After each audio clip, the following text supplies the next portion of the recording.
What's up guys, and welcome back to WBC Builds. So today, you know what it is? That's right, it's the perfect day for another time lapse. And I'm coming to you from a new town on the WBCbuilds server. That town is known as Offenburg. Now Offenburg is a community run city. We've started it over in an area of town that used to be under the German Empire influenced. Now we're carrying on with the European feel. It's based on a Austrian-German town. We haven't really decided on it just yet, but we're definitely going for these big European, I think they're called Imperial style builds. Now the building in question today is a bank. I've based it on this image here, which was the idea for this whole market square we're building in currently right now, and my building was the last one to sort of fill in the gap because I was very slow at building it. I had some other little bits going on. So anyway, you may have just noticed a huge jump cut then. That was because the replay mod messed up, which is actually the first time it's done that for me in a little while, so it's alright. Anyway, I'm going to leave you guys with the rest of the time lapse, and I'm going to jump back in with a showcase at the end of the build.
Okay, so you've seen the time lapse. Now it's time for me to show you around this actually quite grand looking building. If you take a quick little glance around the square, this has all been built within 2 days, and it's crazy. So I am going to come back here and do a proper tour of this place with Jamie probably at some point very soon, because it's grown so much in just a few days. But the building in question is obviously this one in front of you here.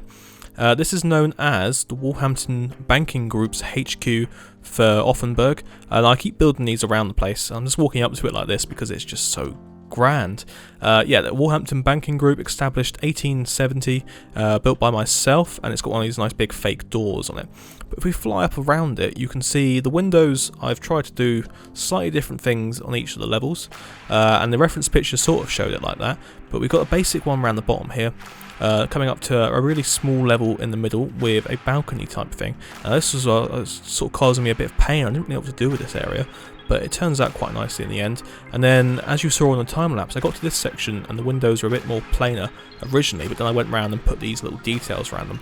And what's really cool is we've started using trapdoors as little spaces in the middle of the windows, sort of like window bars. You know, there's this bit of sandstone down the middle, which we can't get obviously in the game. And then you come to the top of it, and this is the bit where the build really came to life. And I threw loads of birch at it and went, right, you sort yourselves out, because it was too much sandstone here at first. Now I thought it looked a bit too busy, but once I put the roof on and it calmed down as it went further north, you can sort of see this top section is good, because it's using that same order, that same style of all of the 19th century building styles, Georgian, Victorian, European, where it's all based around it being a column.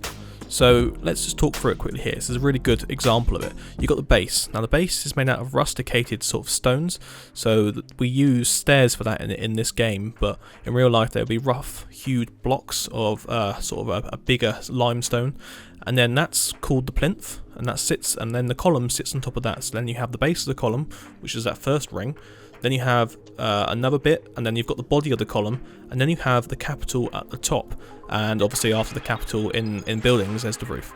And so the capital is always the most detailed bit. Think of a Doric art or a iconic one, yeah, and you get the picture. But this, I just kept throwing things at it and it just came up like this, and I was so happy with it in the end. I've gone against my normal principles of using anvils as chimneys, because there is no anvils around here as chimneys, because people don't like that. And I was like, but that shocked me.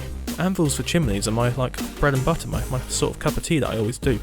So I've had to change up that little style. Coming around to the side, it's a bit more plain. I'm expecting to put a angled building up the side there, but I have gone for a little bit of texturing with the sandstone and the sand. When we come around to the back of the build, and we've just got some plain walls. Eventually there'll be buildings backing onto it or something like that. But what's quite nice is this alleyway here. I don't know what I like about it, but I do like something about it. It's the way the buildings don't quite meet, but you've got all these overhangs, all these ledges that just make it look quite nice. So if you guys want to come on and experience some 19th century architecture in the European style, then please jump on Warp Offenburg. We are going to eventually make this the spawn, because it is the community town, so it is going to be the bigger one of all of it. But for now, come on over, have a look at the Banking Group HQ and all the other amazing builds around here. But yeah guys, so thank you for watching, and I'll come back to you next week with another Time Lapse Tuesday.